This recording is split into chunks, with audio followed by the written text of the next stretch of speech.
Olá galera, tudo bem? Estamos na nossa sequência de leitura bíblica, hoje dia 29. No dia 29 nós lemos Êxodo 7, Êxodo 8, Salmos 29 e Marcos capítulo 9. Estamos chegando no finalzinho de 31 dias de leitura bíblica, na campanha de leitura bíblica durante um ano. Então, em Êxodo capítulo 7, eu separei o verso 20 e o 21. E prestem atenção, como que os dias de Moisés vão nos lembrar muito a sequência que nós vemos em Apocalipse de selos, trombetas e taças. Por quê? Porque Moisés ele foi chamado por Deus para libertar o povo da escravidão do Egito. Jesus veio ao mundo para nos libertar da escravidão do pecado. Então percebam que agora no capítulo 7 vai se iniciar uma série de pragas, né? Uma série de flagelos, é o que vai ser chamado lá em Apocalipse, que vão levar com que a Faraó expulse o povo do Egito, o povo hebreu do Egito. E aqui nós vemos capítulo 7, versos 20 e 21, dizendo o seguinte: Moisés e Arão fizeram como o Senhor tinha ordenado. Arão levantou a vara e feriu as águas do Nilo na presença do faraó e dos seus conselheiros, e toda a água do rio transformou-se em sangue. Os peixes morreram e o rio cheirava tão mal que os egípcios não conseguiam beber das suas águas. Havia sangue por toda a terra do Egito. Vamos entender aqui um pouquinho de como os egípcios enxergavam toda a sua cultura, toda a sua economia e principalmente o Rio Nilo. O Rio Nilo era como se fosse um deus ou uma dádiva dos deuses egípcios. Então, ferir o Rio Nilo ou transformar o Rio Nilo em sangue para os egípcios não era algo bom, não é algo visto com bons olhos, por vários fatores, por vários motivos. O primeiro deles é porque o Rio Nilo era sagrado para eles, até porque dali viria a água e a água banharia todas as plantações e banhando as plantações daria toda a colheita e a colheita alimento durante muito tempo. Segundo, mexe com a estrutura econômica do Egito.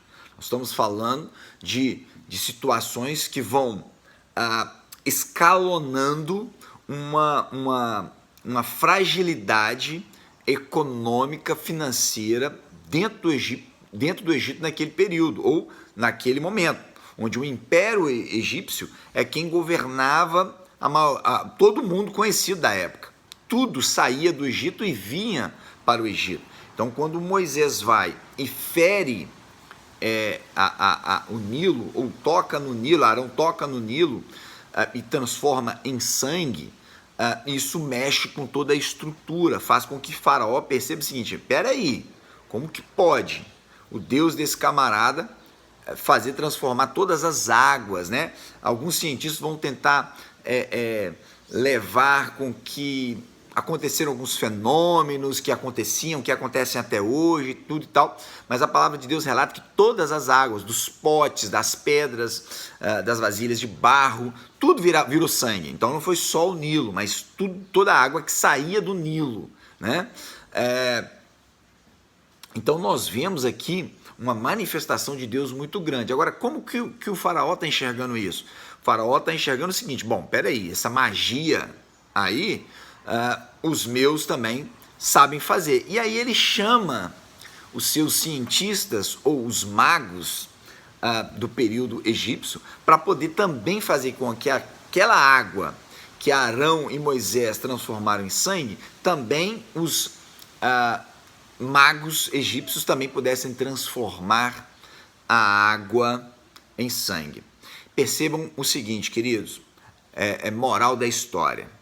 Muitas das vezes nós estamos em pecado, muitas das vezes nós estamos com o coração endurecido, muitas das vezes nós estamos em situações ruins, ao qual, ao invés de arrependermos e buscarmos o perdão de Deus, o reconhecimento das nossas falhas e a remissão dos nossos pecados em Jesus, nós começamos a multiplicar o nosso flagelo, ou multiplicar o nosso problema. O que o faraó fez foi, na verdade, fazer com que os magos dele transformassem mais águas em mais sangue. Ou seja, ele multiplicou ainda mais o seu problema.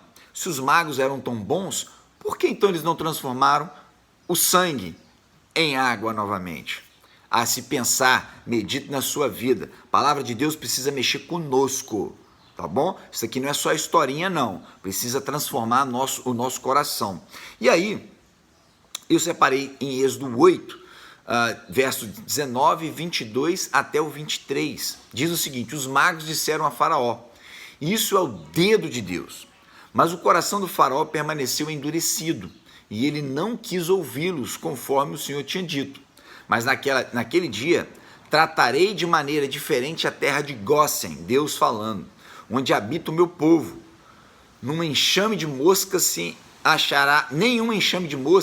achará ali, para que você saiba que eu, o Senhor, estou nessa terra. Farei distinção entre o meu povo e o seu. Esse sinal miraculoso acontecerá amanhã. Aqui é Deus falando e fazendo. Primeira coisa que nós vimos aqui no verso 19 do capítulo 8 foi os magos reconhecendo que isso é dedo de Deus, algumas versões a mão de Deus. O reconhecimento. A Paloma me perguntou por que Deus estava fazendo tudo isso, porque simplesmente não tirou o povo de lá. Simples, Deus não divide a sua glória com ninguém. Deus não permite que nenhuma manifestação sua venha se diluir ou se apagar com o tempo, mas Deus é perpétuo. Ele disse: eu sou. Então, o que Deus está fazendo? Deus está transformando o povo egípcio e também o povo hebreu num povo que reconhece o Deus eu sou.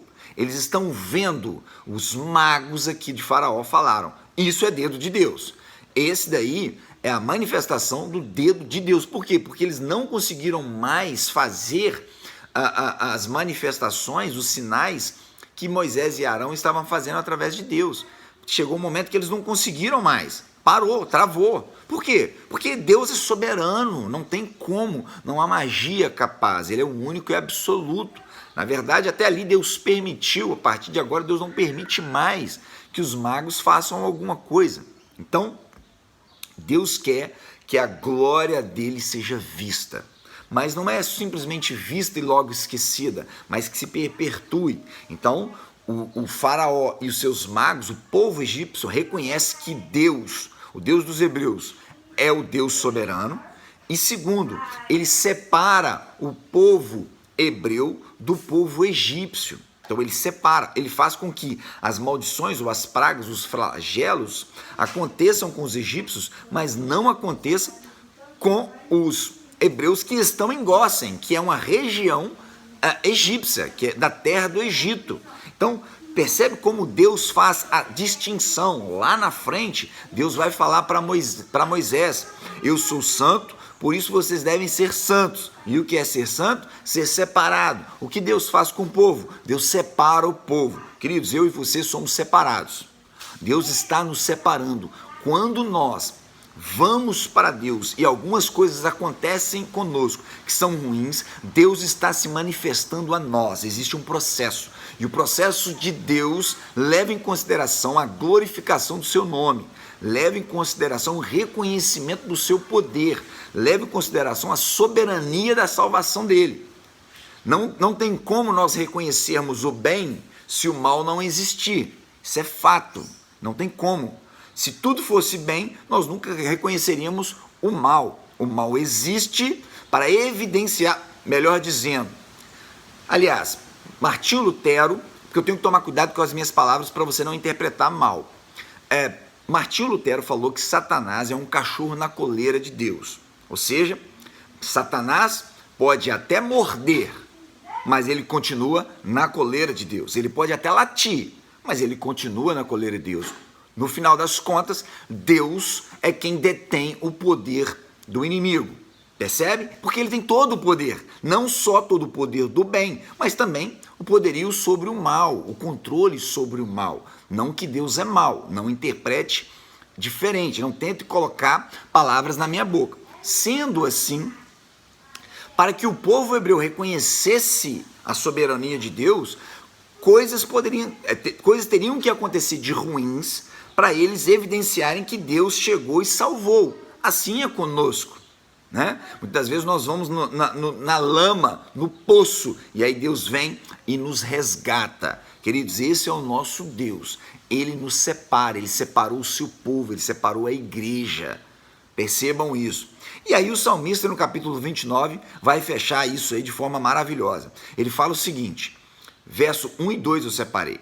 Atribuam ao Senhor, ó seres celestiais, atribuam ao Senhor glória e força. Atribuam ao Senhor a glória que o seu nome merece. Adorem o Senhor no esplendor do seu santuário. O reconhecimento dos atributos de Deus faz parte dos filhos de Deus. Se você é filho de Deus, você reconhece os atributos de Deus. E quais são os atributos de Deus? Onipotente, onipresente e onisciente. Ele tem todo o poder, ele tem toda a sabedoria e ele tem toda a presença, ele está em todos os locais. Amém? Marcos, capítulo 9, vai fechar para nós, versos 5 e 7 eu separei, dizendo o seguinte: Então Pedro disse a Jesus, Mestre, é bom estarmos aqui, façamos 3 tendas, uma para ti, uma para Moisés e uma para Elias. Ele não sabia o que dizer, pois estava apavorado. A seguir apareceu uma nuvem e os envolveu, e dela saiu uma voz que disse, Este é o meu filho amado, ouçam-no. Queridos, aqui é o Monte da Transfiguração. Jesus sobe com Pedro, Tiago e João, não estavam no barquinho, eles somente subiram ao monte. E aqui Jesus é transfigurado, ele muda de estado físico para um estado glorificado, para que haja uma conexão entre Moisés e Elias. Agora, por que Moisés e Elias apareceram? Essa que é a grande chave. Por que Moisés e Elias apareceram? Pelo seguinte, porque precisaria haver testemunhas de que Jesus, ele está tanto recebendo de Deus a lei, representada por Moisés, e as profecias, representadas por Elias. Então, Jesus unifica tanto a lei quanto os profetas. E aí Deus vem e diz, este é o meu filho amado, ouçam-no. Por quê? Porque agora Jesus manifestou-se aos homens, toda a lei e os profetas e Jesus, a palavra, o verbo que se fez carne, aquele que no princípio estava e que sem ele nada do que fez teria sido feito.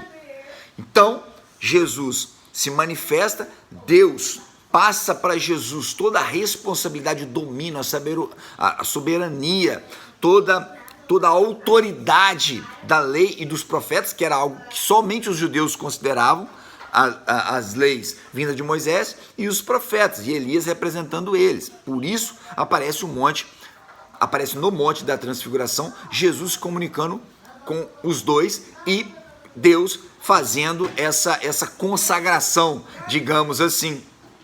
Então, nós temos aqui Jesus, e aí nós temos aqui Pedro, como eu e você. Eu falei isso na aula anterior, no dia anterior. Nós vamos a um culto, temos a presença de Deus, algo maravilhoso, Deus se manifesta, fala conosco, nós saímos de lá cheio, falamos, eu quero ficar aqui no culto, eu quero que esse louvor não termine, eu quero que essa palavra não acabe, eu quero continuar com esse momento gostoso na minha vida. Só que Jesus não quer isso, é preciso descer do monte. Eles tinham subido ao monte onde aconteceu a transfiguração, e Jesus simplesmente, nós não temos que ficar aqui, nós temos que descer. Por quê? Porque lá embaixo tem pessoas precisando do que aconteceu aqui, a unificação de Deus, lei e profetas. Precisa se entregar ao povo aquilo que Deus quer, e Deus quer o quê? Salvar a humanidade. Então lá, depois quando você continua lendo o texto do capítulo 9, Jesus cura Bartimeu, o cego. Jesus faz vários milagres, ou seja, Não basta ficar, queridos, separados. Nós somos separados por Deus, não nós nos separamos. Pelo contrário, nós temos que nos misturar. Nós temos que estar tudo junto, misturado ao joio. Nós somos trigo, mas temos que estar misturado ao joio. Por que nós temos que estar misturado ao joio? Porque não somos nós que nos separamos. A santificação, ela vem de Deus. A Bíblia diz que, em Hebreus, que sem santificação ninguém verá o Senhor. Mas a santificação é uma separação de Deus em nossas vidas. Através de quê? Através de uma vida com Deus, de uma leitura bíblica, de oração, de comunhão, de viver a palavra. E não em nós nos separamos. Não, eu não vou naquele lugar porque eu sou separado. Não, eu não converso com aquela pessoa porque aquela pessoa é pecaminosa. Não, é o contrário. Eu converso com ela porque ela é o que eu fui um dia. Eu vou naquele lugar porque um dia eu frequentei aquele lugar, então eu vou lá de novo agora para levar a luz. Lembra que Jesus falou? Nós somos a candeia, temos que estar iluminando, nós somos o sal para trazer sabor. Então, fechando o dia 29, Deus nos quer misturados, entretanto separados. Fique com Deus, em nome de Jesus. Dia 30 vem aí.